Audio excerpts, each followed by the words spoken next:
അപ്പോൾ കഴിഞ്ഞ വീഡിയോയിൽ നമ്മൾ പരിചയപ്പെട്ടത് എങ്ങനെയാണ് ഒരു എക്സ്പേർട്ട് ആകാം, എങ്ങനെ പെട്ടെന്ന് എളുപ്പത്തിൽ ഗുണിക്കാം, എങ്ങനെ മൾട്ടിപ്ലൈ ചെയ്യാം എന്നൊക്കെയാണ് നമ്മൾ കഴിഞ്ഞ വീഡിയോയിൽ പരിചയപ്പെട്ടത്. അപ്പോൾ നമ്മളിപ്പോൾ ഇപ്രാവശ്യം പരിചയപ്പെടുന്നത് എന്താണെന്ന് വെച്ചാൽ, ഒരു സംഖ്യ നോക്കി ആ സംഖ്യ 3, 4, 5, 6, 8, 9 ഈ നമ്പറുകളൊക്കെ ഗുണിതങ്ങളാണോ അതോ മൾട്ടിപ്പിൾ ആണോ എങ്ങനെ നമ്മൾ ചെക്ക് ചെയ്യുകയാണ്.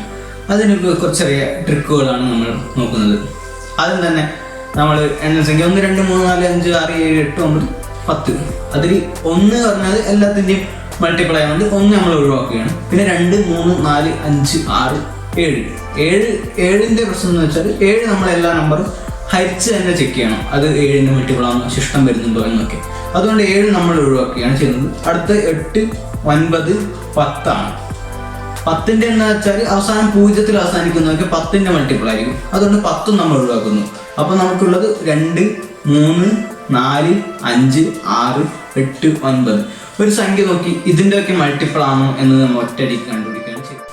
അതിൻ്റെ കൂടെ തന്നെ എളുപ്പത്തിൽ അരിക്കാനുള്ള ട്രിക്ക് കൂടി നമ്മൾ പരിചയപ്പെടുത്തുകയാണ്. ഒരു നമ്പർ കൊണ്ട് ഇപ്പോൾ നമ്മൾ 7 ഒഴിവാക്കുകയാണ്, പക്ഷേ 7 കൊണ്ട് എങ്ങനെ ഒരു സംഖ്യ എളുപ്പം ഹരിക്കാം, അത് എത്ര ദശാംശം വരെ നമുക്ക് ഹരിക്കാം, ദശാംശത്തിൽ എത്ര നമ്പർ വരെ നമുക്ക് ഹരിക്കാം, അത്രയും വരെ നമുക്ക് ഹരിക്കാം, അതുവരെ നമ്മൾ പരിചയപ്പെടുത്തുകയാണ്. അപ്പോൾ നമുക്ക് വീഡിയോയിലേക്ക് കിടക്കാം. ആദ്യം നമ്മൾ 2ൻ്റെ കേസ് എടുക്കുകയാണ് ചെയ്യുന്നത്. 2 ഒരു നമ്പർ നോക്കി എങ്ങനെ അത് 2ൻ്റെ മൾട്ടിപ്പിൾ ആണ് എങ്ങനെ നമുക്ക് പറയാൻ പറ്റും. അതായത് അപ്പോൾ ആ നമ്പർ അവസാനിക്കുന്നത് 0, 2, 4, 6, 8 ഈ നമ്പറിലൊക്കെ ആണ് അവസാനിക്കുന്നതെങ്കിൽ തീർച്ചയായും 2 അത് ആ നമ്പർ 2ൻ്റെ ഒരു മൾട്ടിപ്പിൾ ആണ് നമുക്ക് പറയാൻ പറ്റും. അതായത് ഇപ്പോൾ 373 എന്ന നമ്പർ എടുത്തു വരിക. 373ൻ്റെ അവസാനം 3 ആണ്. ആ 373ൻ്റെ അവസാനം 3 ആയതുകൊണ്ട് 3 2ൻ്റെ മൾട്ടിപ്പിൾ അല്ല. കാരണം 2ൻ്റെ മൾട്ടിപ്പിൾ ആണെങ്കിൽ അവസാനം 0, 2, 4, 6, 8 എന്ന 2 ആ നമ്പറിൽ അവസാനിക്കണം. അതുകൊണ്ട് അപ്പോൾ നമുക്കത് 2ൻ്റെ മൾട്ടിപ്പിൾ ആണെന്ന് പറയാൻ പറ്റും. അപ്പോൾ വേറെ നമ്പർ നമുക്ക് എടുക്കാം. ഒരു 576. 576ൻ്റെ അവസാനം 6 ആണ്. 6 2ൻ്റെ മൾട്ടിപ്പിൾ ആയതുകൊണ്ട് 576 എന്ന നമ്പർ 2ൻ്റെ മൾട്ടിപ്പിൾ ആണ്.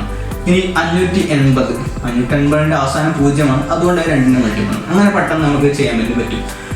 അങ്ങനെയാണ് നമ്മൾ 2ൻ്റെ ഒരു നമ്പർ നോക്കി അത് 2ൻ്റെ മൾട്ടിപ്പിൾ ആണോ എന്ന് കണ്ടുപിടിക്കുന്ന രീതി അതാണ്. അത് അവസാനത്തെ നമ്പർ നോക്കാം. അത് 0, 2, 4, 6, 8 അങ്ങനെ അവസാനിക്കുന്നുണ്ടോ നോക്കിയാൽ അത് 2ൻ്റെ മൾട്ടിപ്പിൾ തന്നെയായിരിക്കും.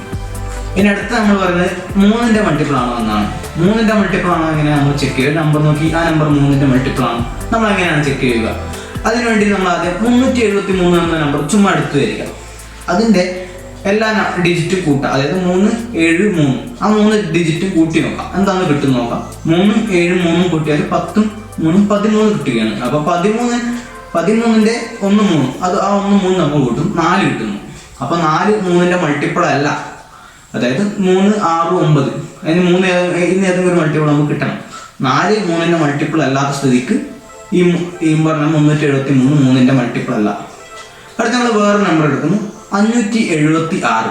576 5ഉം 7ഉം 6ഉം ആണ് ഡിജിറ്റ്. അത് നമ്മൾ കൂട്ടുന്നു. അപ്പോൾ 5ഉം 7ഉം 6ഉം കൂട്ടിയാൽ 18 കിട്ടുന്നു.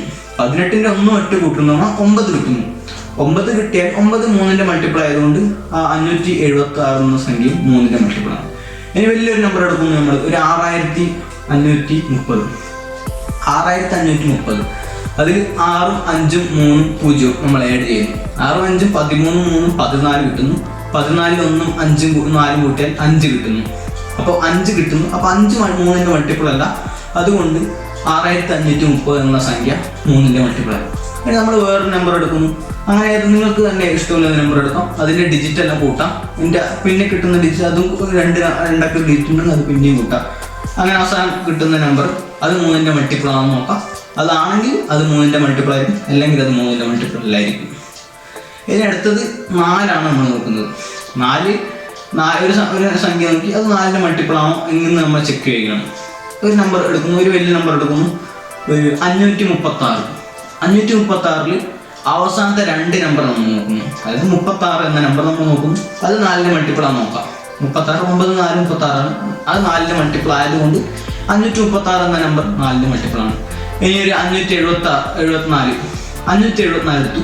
574 അല്ലെങ്കിൽ 674 എടുത്തു. 674ൽ അവസാനം വരുന്ന 2 അക്ക നമ്പർ 74 ആണ്. 74 4ൻ്റെ മൾട്ടിപ്പിൾ അല്ല. അതുകൊണ്ട് 674 എന്ന നമ്പർ 4ൻ്റെ മൾട്ടിപ്പിൾ അല്ല. ഇനി നമ്മളൊരു വലിയൊരു നമ്പർ എടുക്കുന്നു, ഒരു 1531. 1531 എന്ന നമ്പർ എടുത്തു. അതിൻ്റെ അവസാനത്തെ രണ്ട് അക്കം എന്ന് വെച്ചാൽ 31. 31 ഒരിക്കലും 4ന്റെ മൾട്ടിപ്പിൾ അല്ല. അതുകൊണ്ട് തന്നെ 1531 എന്ന നമ്പർ 4ന്റെ മൾട്ടിപ്പിൾ അല്ല. അങ്ങനെ നമുക്കൊരു നമ്പർ നോക്കി അവസാനത്തെ അതിൻ്റെ എത്ര വലിയ സംഖ്യയാണെന്ന് അവസാനത്തെ രണ്ടക്കം നോക്കി നമുക്കത് 4ന്റെ മൾട്ടിപ്പിൾ ആണോ അല്ലയോ എന്ന് പറയാൻ പറ്റും. അങ്ങനെ ഒരു ട്രിക്കാണ് അത്. ഇനി അടുത്തത് 5ൻ്റെയാണ്. അത് വളരെ എളുപ്പമാണ്, നിങ്ങൾക്ക് ഇപ്പോൾ അറിയുന്നതായിരിക്കും. 5ന്റെ മൾട്ടിപ്പിൾ എന്ന് വെച്ചാൽ അവസാനിക്കുന്നത് 5ലോ 0ലോ ആയിരിക്കും. 130 5ന്റെ മൾട്ടിപ്പിൾ, കാരണം അവസാനം 0ആണ്. ഇനി 6555. 6555 അവസാനം 5ആണ്. അതുകൊണ്ട് അത് 5ന്റെ മൾട്ടിപ്പിൾ ആണ്. അതായത് 5, 0 എന്നിവയിൽ അവസാനിക്കുന്ന നമ്പറുകളിലൊക്കെ 5ന്റെ മൾട്ടിപ്പിൾ ആണ്. അതാണ് വേറൊരു ഐഡിയ എന്ന് വെച്ചാൽ. ഇനി 6ആണ്. എങ്ങനെയാണ് നമ്മൾ ആ സംഖ്യ 6ന്റെ മൾട്ടിപ്പിൾ ആണോ അല്ല 6 കൊണ്ട് ഇഷ്ടം കിട്ടുമോ എന്ന് മനസ്സിലാക്കുന്നത് എങ്ങനെയാണ്? അത് എന്ന് വെച്ചാൽ അതിനൊറ്റ ചെറിയൊരു ഐഡിയ പറഞ്ഞാൽ അത് 6 എന്ന് വെച്ചാൽ 2 × 3 ആണ്. അതായത് 6ന്റെ എല്ലാ മൾട്ടിപ്പിളും 2ന്റെയും 3ന്റെയും മൾട്ടിപ്പിൾ ആയിരിക്കും. അപ്പോൾ നമ്മൾ നേരത്തെ ചെയ്ത ഐഡിയ എന്താണെന്ന് വെച്ചാൽ 2ന്റെ മൾട്ടിപ്പിൾ അങ്ങനെ കണ്ടുപിടിക്കാൻ നമുക്കറിയാം. അത് അവസാനിക്കുന്നത് 2ലോ 0ലോ 2ലോ 4ലോ 6ലോ 8ലോ ആയിരിക്കും. അതുപോലെ തന്നെ 3ന്റെ മൾട്ടിപ്പിൾ എന്ന് വെച്ചാൽ അതിൻ്റെ എല്ലാ ഡിജിറ്റും കൂട്ടിയാൽ 3ന്റെ ഒരു മൾട്ടിപ്പിൾ കിട്ടുകയും വേണം. അപ്പോൾ ഈ ഞാൻ മുമ്പ് പറഞ്ഞ 6ന്റെ മൾട്ടിപ്പിൾ ആവണമെങ്കിൽ അത് ഒരേ സമയം 2ന്റെയും 3ന്റെയും മൾട്ടിപ്പിൾ ആവുക എന്നാണ്. 6ന്റെ മൾട്ടിപ്പിൾ ആവുക നമുക്ക് ഇങ്ങനെ കണ്ടുപിടിക്കാൻ എളുപ്പം. അപ്പോൾ നമുക്ക് ചെയ്യാം. എങ്ങനെയാണ് ഒരു വലിയ സംഖ്യ എടുക്കാം. ഒരു 3500 അവസാനിക്കുന്ന 0ത്തിലാണ്. അതുകൊണ്ട് അത് 2ന്റെ മൾട്ടിപ്പിൾ ആണ്. പക്ഷെ അതിൻ്റെ എണ്ണം കൂട്ടിയാൽ, അതായത് ഡിജിറ്റ് കൂട്ടിയാൽ 3ഉം 5ഉം 8ആണ്. 8 3ന്റെ മൾട്ടിപ്പിൾ അല്ല. അപ്പോൾ ഇതൊരു 2ന്റെ മൾട്ടിപ്പിൾ ആണ്, പക്ഷെ 3ന്റെ മൾട്ടിപ്പിൾ അല്ല. അതുകൊണ്ട് തന്നെ ഇതൊരു 6ന്റെ മൾട്ടിപ്പിൾ അല്ല. ഇനി നമ്മൾ 108 എടുക്കുന്നു. 108 അവസാനിക്കുന്നത് 8ലാണ്. 8 അവസാനിക്കുന്നതുകൊണ്ട് തന്നെ അത് 2ന്റെ മൾട്ടിപ്പിൾ ആണ്. അപ്പോൾ 1ഉം 0ഉം 8ഉം നമ്മൾ കൂട്ടുന്നു, ഡിജിറ്റ് കൂട്ടുന്നു. 1 0 8ഉം കൂട്ടിയാൽ 9 കിട്ടും. 9 3ന്റെ മൾട്ടിപ്പിൾ ആണ്. അതുകൊണ്ട് 108 3ന്റെ മൾട്ടിപ്പിൾ ആണ്. 108 3ന്റെയും മൾട്ടിപ്പിൾ ആണ്. നേരത്തെ പറഞ്ഞ 2ന്റെയും മൾട്ടിപ്പിൾ ആണ്. അതുകൊണ്ട് അത് 6ന്റെയും മൾട്ടിപ്പിൾ ആണ്. അങ്ങനെ നമ്മൾ 6ന്റെ മൾട്ടിപ്പിൾ ആണോ നമ്മൾ കണ്ടുപിടിക്കുന്ന രീതി അതാണ്. അതായത് നമ്മൾ നേരത്തെ ചെയ്തതുപോലെ 2ന്റെയും 3ന്റെയും കണ്ടുപിടിക്കാം. അത് രണ്ടും ഒരുമിച്ച് കിട്ടുന്നുണ്ടെങ്കിൽ അത് എപ്പോഴും 6ന്റെ മൾട്ടിപ്പിൾ ആണ്. അതിന് 6ന്റെ മൾട്ടിപ്പിൾ ആവാൻ വേണ്ടിയിട്ട് ആ നമ്പർ എപ്പോഴും അവസാനിക്കുന്നത് 0ലും 2ലും 4ലും 6ലും 8ലും ആയിരിക്കും. മാത്രമല്ല അതിൻ്റെ ഡിജിറ്റ് എല്ലാം കൂട്ടിയാൽ 3ന്റെ ഒരു മൾട്ടിപ്പിൾ കിട്ടുകയും വേണം. ആ രണ്ട് കണ്ടീഷനും ഫോളോ ചെയ്താൽ അത് 6ന്റെ മൾട്ടിപ്പിൾ തന്നെയായിരിക്കും. പിന്നെ മറ്റൊരു കാര്യം 7ന്റെ മൾട്ടിപ്പിൾ. അത് നമ്മൾ അവസാനം ഹരിക്കുന്ന രീതി നമ്മൾ പറഞ്ഞിരുന്നതാണ്. 7ന്റെ എങ്ങനെയാണ്, അത് ട്രിക്കൊന്നുമില്ല. അത് നമ്മൾ നേരിട്ട് ഹരിക്കുകയാണ് ചെയ്യുന്നത് 7ന്റെ. അത് അവസാന രീതിയിൽ ഹരിക്കുമ്പോൾ എളുപ്പത്തിൽ എങ്ങനെ ഹരിക്കുമ്പോൾ എന്ന ഒരു രീതി നമ്മൾ അവസാനം പറഞ്ഞതാണ്. അടുത്തത് 8ന്റെ എന്താണെന്ന് വെച്ചാൽ അവസാനത്തെ 3 അക്കം 8ന്റെ മൾട്ടിപ്പിൾ ആവുക എന്നാണ്. നമുക്ക് 8ന്റെ മൾട്ടിപ്പിൾ ആണെന്ന് എങ്ങനെ മനസ്സിലാക്കുന്നത് ഏറ്റവും വലിയ ട്രിക്ക് എന്താണ്, അവസാനത്തെ 3 അക്കം അത് 8ന്റെ മൾട്ടിപ്പിൾ ആവുക എന്നാണ്. ഒരു ഉദാഹരണത്തിന് 6128. 6128 അവസാനത്തെ 3 അക്കം 128 ആണ്. 128 എന്ന് പറഞ്ഞാൽ 8ന്റെ മൾട്ടിപ്പിൾ ആണ്. 8 × 16 128 ആണ്. അപ്പോൾ 8ന്റെ മൾട്ടിപ്പിൾ ആണ്. അതുകൊണ്ട് 6128 8ന്റെ മൾട്ടിപ്പിൾ ആണ്. ഇനി വേറൊരു ഇത് പറഞ്ഞാൽ 5132. 5132 അവസാനിക്കുന്നത് 132ലാണ്. 132 എന്ന് വെച്ചാൽ ആ അവസാനത്തെ 3 അക്കം 132 ആണ്. അപ്പോൾ 132 8ന്റെ മൾട്ടിപ്പിൾ ആണോ ചെക്ക് ചെയ്യണം. അപ്പോൾ 132 എന്ന് വെച്ചാൽ 8ന്റെ മൾട്ടിപ്പിൾ അല്ല. 8ന്റെ മൾട്ടിപ്പിൾ 128, അതിനുശേഷം 136 ആണ്. അപ്പോൾ 132 8ന്റെ മൾട്ടിപ്പിൾ അല്ലാത്തതുകൊണ്ട് ഈ 5132 അത് 8ന്റെ മൾട്ടിപ്പിൾ ആവുന്നില്ല. അങ്ങനെയാണ് 8 നമ്മൾ ചെക്ക് ചെയ്യുന്നത്. അടുത്ത് നമ്മൾ 9 ചെക്ക് ചെയ്യുന്നത്. എങ്ങനെയാണ് ഒരു വലിയ സംഖ്യ കണ്ടിട്ട് അത് 9ന്റെ മൾട്ടിപ്പിൾ ആണോ എന്ന് നമ്മൾ ചെക്ക് ചെയ്യുന്നത്? ഒരു വലിയ നമ്പർ എടുക്കാം. എത്ര വലിയ നമ്പർ എടുക്കാം? ഒരു 15300. 15300 അതിൽ നമ്മൾ എല്ലാ ഡിജിറ്റും ആഡ് ചെയ്യുന്നു. നേരത്തെ നമ്മൾ 3ന്റെ ചെയ്ത പോലെ എല്ലാ ഡിജിറ്റും ആഡ് ചെയ്യുന്നു. അതായത് 1 5 3 0 0 അതാണ് 15300. 1 5 6 6 3 9. അപ്പം ഈ 15300ന്റെ എല്ലാം ആഡ് ചെയ്താൽ നമുക്ക് 9 കിട്ടി. എല്ലാ ഡിജിറ്റും ആഡ് ചെയ്യുമ്പോൾ 9 കിട്ടി. അതുകൊണ്ട് അത് 9ന്റെ മൾട്ടിപ്പിൾ ആണ്. അങ്ങനെയാണ് നമ്മൾ 9ന്റെ മൾട്ടിപ്പിൾ കണ്ടുപിടിക്കുന്നത്. ഇനി 135. 135 1 3 5 കൂട്ടിയാൽ 9 കിട്ടും. അത് 9ന്റെ മൾട്ടിപ്പിൾ ആണ്. ഇനി വേറെ നമ്പർ ഇപ്പോൾ എടുക്കുക. 164. 164ൽ 1 6 4 കൂട്ടിയാൽ 11 ആണ് കിട്ടുന്നത്. 11 കിട്ടുന്നതുകൊണ്ട് 11ന്റെ 2 ഡിജിറ്റ് ഉണ്ട്. 1 1 അത് രണ്ടും കൂട്ടിയാൽ 2 കിട്ടും. അതുകൊണ്ട് അത് 9ന്റെ മൾട്ടിപ്പിൾ അല്ല. 9ന്റെ മൾട്ടിപ്പിൾ ആകാൻ വേണ്ടിയിട്ട് ആ ഡിജിറ്റ് എല്ലാം കൂട്ടിയിട്ട് ഒരു 9ന്റെ മൾട്ടിപ്പിൾ തന്നെ കിട്ടുകയും വേണം. അങ്ങനെ മാത്രമേ നമുക്ക് ഒരു 9ന്റെ മൾട്ടിപ്പിൾ ആണെന്ന് ചെയ്യാൻ പറ്റൂ. അത് നമുക്കൊരു വലിയൊരു സംഖ്യ 1 2 3 4 5 6 7 8 9 വലിയൊരു നമ്പറാണ്. ആ ഒരു വലിയ നമ്പർ 9ന്റെ മൾട്ടിപ്പിൾ ആണെന്ന് ചെക്ക് ചെയ്യാം. അതൊക്കെ കൂട്ടാം. അതൊക്കെ കൂട്ടിയാൽ 9ന്റെ ഒരു മൾട്ടിപ്പിൾ കിട്ടുന്നുണ്ടോ നോക്കാം. 9 അവസാനമുണ്ട്. ആദ്യം 1 ഉണ്ട്, ഇടയ്ക്ക് അവസാനം 8 ഉണ്ട്. 9ന്റെ തൊട്ടും 8 ഉണ്ട്. അപ്പോൾ 1 8 കിട്ടി 9 കിട്ടി, രണ്ടാമത്തെ 9. പിന്നെ 2 ഉണ്ട്, 7 ഉണ്ട്, 2ഉം 7ഉം കിട്ടിയാൽ പിന്നെ 9 കിട്ടി. പിന്നെ 6 ഉണ്ട്, 3 ഉണ്ട്, 6 3 കൂട്ടിയാൽ വീണ്ടും 9 കിട്ടി. 5 ഉണ്ട്, 4 ഉണ്ട് ബാക്കി അവശേഷിക്കുന്നു. അത് 2ഉം കൂട്ടിയാൽ വീണ്ടും 9 കിട്ടി. അപ്പോൾ വീണ്ടും തന്നെ പോയി കൂട്ടിയാൽ 9 കിട്ടും. എല്ലാം കിട്ടിയ ഒരു 9ന്റെ മൾട്ടിപ്പിൾ തന്നെ കിട്ടുന്നു. അതുകൊണ്ട് ഇത്രയും വലിയ സംഖ്യ 1 2 3 4 5 6 7 9 ആ ഒരു വലിയ ഡിജിറ്റ്, ആ ഒരു വലിയ അക്കം, അത് 9ന്റെ മൾട്ടിപ്പിൾ തന്നെയാണ്. അങ്ങനെ പല ട്രിക്കുകളും ഇതിലുണ്ട്. ഇനി അടുത്ത് നമ്മൾ പരിചയപ്പെട്ടത് 2 3 4 5 6 7 8 9 ഇതിൻ്റെയൊക്കെ മൾട്ടിപ്പിൾ അങ്ങനെ കണ്ടുപിടിക്കുക. അത് നമ്പർ നോക്കി ഇതിൻ്റെയൊക്കെ മൾട്ടിപ്പിൾ ആണോ ഇങ്ങനെ നമ്മൾ ചെക്ക് ചെയ്യുകയാണ്. അടുത്ത് നമ്മൾ കടക്കുന്നത് ഈസി ആയിട്ട് എങ്ങനെ ഹരിക്കാം എന്ന ഭാഗത്തേക്കാണ്. അപ്പോൾ എങ്ങനെയാണ് മനസ്സിൽ തന്നെ വലിയ ദശാംശ സംഖ്യക്ക് ശേഷം ഒരു 5-6 സ്ഥാനങ്ങൾ വരുന്ന സംഖ്യകൾക്ക് എങ്ങനെയാണ് പെട്ടെന്ന് നമുക്ക് ഹരിക്കാം, അങ്ങനെ കിട്ടുന്ന വലിയ സംഖ്യകൾക്ക് എങ്ങനെയാണ് പെട്ടെന്ന് ഹരിക്കാം, മനസ്സിൽ തന്നെ ഹരിക്കാം, പെട്ടെന്ന് ഉത്തരം പറയാം എന്നൊക്കെയാണ് നമ്മൾ അടുത്തായിട്ട് പറയാൻ പോകുന്നത്. നമ്മൾ നേരത്തെ ഒഴിവാക്കിയ 7 തന്നെ അതിന് നമ്മൾ തിരഞ്ഞെടുക്കുന്നു. നമ്മൾ 7 കൊണ്ടാണ് എല്ലാ നമ്പറും ഹരിക്കാൻ ജസ്റ്റ് നമ്മൾ തിരഞ്ഞെടുത്ത 7ആണ്. അതുകൊണ്ടാണ് നമ്മൾ സാധാരണ നമ്പറായ 196 എന്ന നമ്പർ എടുക്കുന്നു. അത് നമ്മൾ 7 കൊണ്ട് ഹരിക്കുകയാണ് ചെയ്യുന്നത്. 196 7 കൊണ്ട് ഹരിക്കുന്നു. അതിന് വേണ്ടിയിട്ട് ആദ്യം നമ്മൾ 7 കൊണ്ട് ഹരിക്കും. അതിന് വേണ്ടി നമ്മൾ ആദ്യം 1 നമ്മൾ 7 കൊണ്ട് ഹരിക്കുന്നു. പക്ഷെ 1 നമുക്ക് 7 ചെറുതായതുകൊണ്ട് നമ്മൾ തൽക്കാലം ഹരിക്കാൻ കഴിയുന്നില്ല. അതുകൊണ്ട് നമ്മൾ 1, അതിനുശേഷം 9 19 7 കൊണ്ട് ഹരിക്കുന്നു. 19 7 കൊണ്ട് ഹരിച്ചാൽ നമുക്ക് 2 കിട്ടും. 2 ഉത്തരം കിട്ടും. ശിഷ്ടമായിട്ട് 5 വരും. അപ്പോൾ 2 നമ്മൾ എഴുതുന്നു. 5 അതിൻ്റെ മുകളിൽ ബാക്കി എഴുതുന്നു. അപ്പോൾ 5 ഉണ്ട്, ബാക്കി വരുന്നത് 6ആണ്. അപ്പോൾ 56 കിട്ടുന്നു. 56 നമ്മൾ 7 കൊണ്ട് ഹരിക്കുന്നു. ഇത്രയാണ് കിട്ടുന്നു. 8 കിട്ടുന്നു. ആ 8 നമ്മൾ ഉത്തരം എഴുതുന്നു. ശിഷ്ടമൊന്നും കിട്ടുന്നില്ല. അപ്പോൾ 196 7 കൊണ്ട് ഹരിച്ചാൽ നമുക്ക് 28 ഉത്തരം കിട്ടുന്നു. അങ്ങനെയാണ് നമ്മൾ 7 കൊണ്ട് ഒരു സംഖ്യ കൊണ്ട് ഹരിക്കുന്നത്. 7 കൊണ്ട് തൽക്കാലം 28 നമുക്ക് ഉത്തരം കിട്ടും. ഇനി നമ്മൾ മറ്റൊരു നമ്പർ 47 നമ്മൾ 7 കൊണ്ട് ഹരിക്കുകയാണ് ചെയ്യുന്നത്. 47 7 കൊണ്ട് ഹരിക്കുന്ന സമയത്ത് നമുക്ക് എത്ര ഉത്തരം കിട്ടും നമുക്ക് നോക്കാം. അപ്പോൾ 47 7 കൊണ്ട് ഹരിക്കുന്നു. ആദ്യം നമ്മൾ 4 കൊണ്ട് ഹരിക്കുന്നു. 4 കൊണ്ട് 7 കൊണ്ട് ഹരിച്ചാൽ നമുക്ക് പെട്ടെന്ന് ഉത്തരം കിട്ടില്ല. കാരണം അത് 7 ചെറിയ നമ്പറായതുകൊണ്ട് 4 ഒഴിവാക്കും. നമ്മൾ 47 തന്നെ എടുക്കുന്നു. 47 7 കൊണ്ട് ഹരിച്ചാൽ എത്രയാണ്? 6ആണ്. 6 7 42ആണ്. അപ്പോൾ 6 നമ്മൾ എഴുതുന്നു. അപ്പോൾ ബാക്കി എത്ര ശിഷ്ടം വരുന്നത്? 42 ബാക്കി 5ആണ് ശിഷ്ടം വരുന്നത്. 47 ബാക്കി 5ആണ് ശിഷ്ടം വരുന്നത്. അപ്പോൾ 5 ബാക്കി ശിഷ്ടമുണ്ട്. 6 എഴുതു. ഇനി വേറെ സംഖ്യ നമ്മുടെ കയ്യിലില്ല. അതുകൊണ്ട് തന്നെ നമ്മൾ എന്താണെന്ന് ചെയ്യുന്നത് വെച്ചാൽ ദശാംശം ഇടുന്നു. നമ്മൾ എഴുതിയ 5ന് ഒരു 50 ആക്കുന്നു. അപ്പോൾ 50ന് 7 ഹരിച്ച് എത്ര വരും? 7 കിട്ടുന്നു. അപ്പോൾ ദശാംശത്തിന് ശേഷം നമ്മൾ ഒരു 7 എഴുതുന്നു. അതായത് 6.7. അടുത്തത് നമ്പർ 7 49ആണ്. അപ്പോൾ 50നോട് 49 കുറച്ചാൽ 1 കിട്ടുന്നു. ആ 1 ഒരു 0 കൂടി ഇടുന്നു. അപ്പോൾ ആ 10 കിട്ടുന്നു. ആ 10 നമ്മൾ 7 കൊണ്ട് ഹരിച്ച് എത്ര കിട്ടുന്നു? 1 കിട്ടുന്നു. ആ 1 നമ്മൾ 7ന് ശേഷം ഇടുന്നു. അതായത് 6.71 കിട്ടുന്നു. 1 ഇട്ടാൽ ബാക്കി 10 കിട്ടും. 10ന്ന് ഒരു 7 കുറക്കുന്നു. ബാക്കി 3 കിട്ടുന്നു. ആ 3 വീണ്ടും നമ്മൾ 0 ചേർക്കുന്നു. 30 ആകുന്നു. 30ന് നമ്മൾ 7 കൊണ്ട് ഹരിക്കുന്നു. 4 കിട്ടുന്നു. 4 എഴുതി ചേർക്കുന്നു. അതായത് 6.71 4 നമുക്ക് കിട്ടി. 4 എഴുതി ചേർത്ത് ആ 4 7 പറഞ്ഞാൽ 28ആണ്. 30 28 വീണ്ടും നമ്മൾ നോക്കുന്നു. 2 കിട്ടുന്നു. 2 എന്ന് വെച്ചാൽ വീണ്ടും ഒരു 0 ആയിട്ട് 20 കിട്ടുന്നു. 20 നമ്മൾ 7 കൊണ്ട് ഹരിക്കുന്നു. 14ആണ്. അതായത് 2 ആണ്. 2 ഉത്തരം കിട്ടും. 14 2 7 14ആണ്.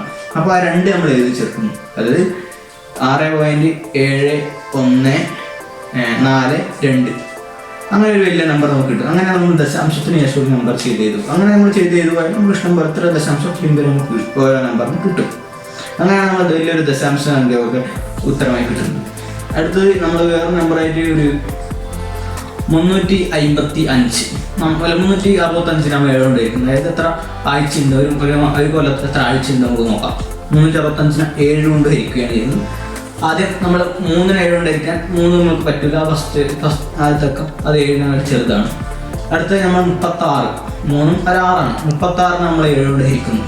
36 ഏഴോടെ ഇരിക്കാൻ വേണ്ടിയിട്ട് നമുക്കറിയാം 5 7 35 അപ്പോൾ 5 കിട്ടുന്നത്. 36 ഏഴോടെ വെച്ചാൽ 5 കിട്ടും, 5 എഴുതുന്നു. ബാക്കി 1 ശിഷ്ടം. 36 35 1 ശിഷ്ടം. ആ 1 നമ്മൾ അപ്പുറത്തേക്ക് എടുക്കുന്നു. അപ്പോൾ 5 അവസാനത്തെ 5 എന്നുള്ളത് 15 ആകും. 15 നമ്മൾ 7 കൊണ്ട് ഇരിക്കുന്നു. 2 കിട്ടുന്നു. 2 എഴുതുന്നു നമ്മൾ. അപ്പോൾ 52 ആയി. അതായത് 52 ആഴ്ചയാണ് ഒരു വർഷം എന്ന് വെച്ചാൽ. അപ്പോൾ ബാക്കി 15 2 7 14 15 14 പോയി 1 കിട്ടുന്നു. അതായത് 52 ആഴ്ച ഒരു ദിവസവുമാണ് ഒരു കൊല്ലം എന്ന് വെച്ചാൽ. ഈ ബാക്കി 1 നമുക്ക് ദശാംശത്തിൻ്റെ രൂപത്തിൽ എഴുതാം. 1/7 എന്നുള്ളത് ഈ 52 കഴിഞ്ഞു. ഇനി 1/7 ആണ്. അതായത് 1/7 പോയിന്റ് നമുക്ക് 52 ശേഷം പോയിന്റ് ഇടുന്നു.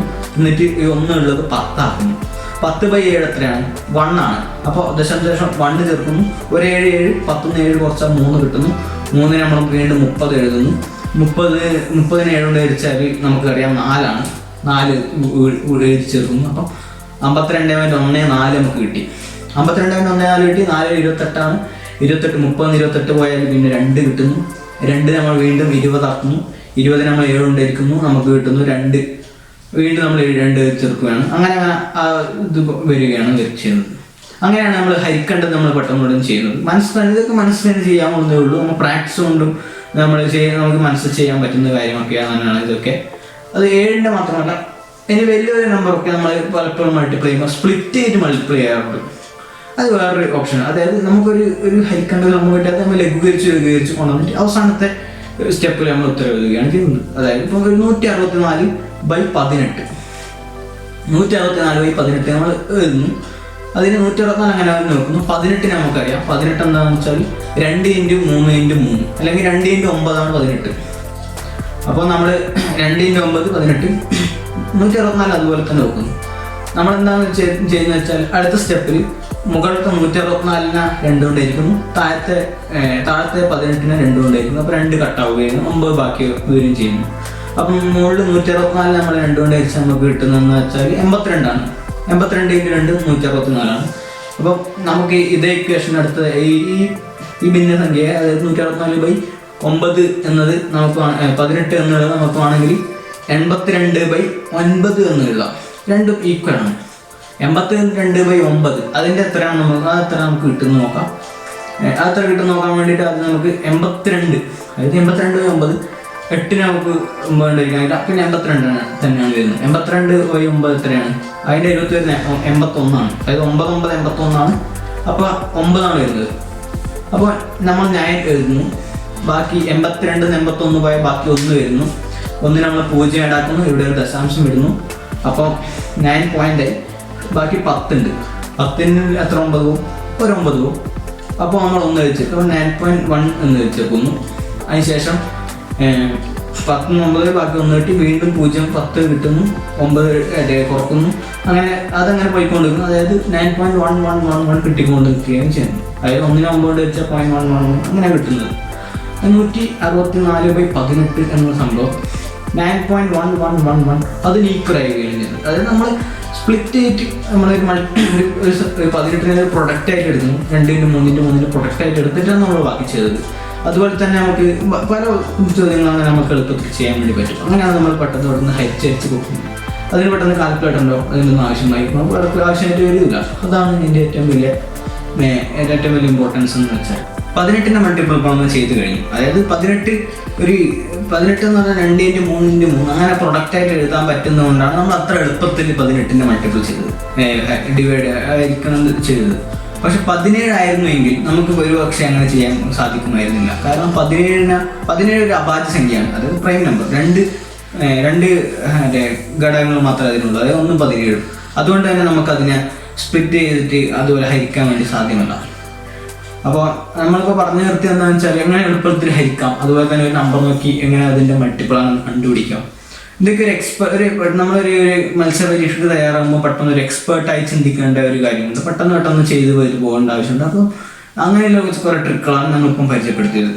അപ്പോൾ ഇനി തുടർന്നുള്ള വീഡിയോകളിലും ഇതുപോലത്തെ ട്രിക്കുകൾ നമ്മൾ പരിചയപ്പെടുത്തുന്നത് തന്നെയാണ്. അതുകൊണ്ട് തന്നെ സബ്സ്ക്രൈബ് ചെയ്യാൻ ബാക്കിയുള്ള എല്ലാവരും സബ്സ്ക്രൈബ് ചെയ്യുക. അതുപോലെ തന്നെ നിങ്ങളുടെ വിലയേറിയ ഉപദേശവും നിങ്ങളുടെ എല്ലാ കമൻസും കമൻറ്റ് ബോക്സിലേക്ക് എത്തുക. Thanks for watching.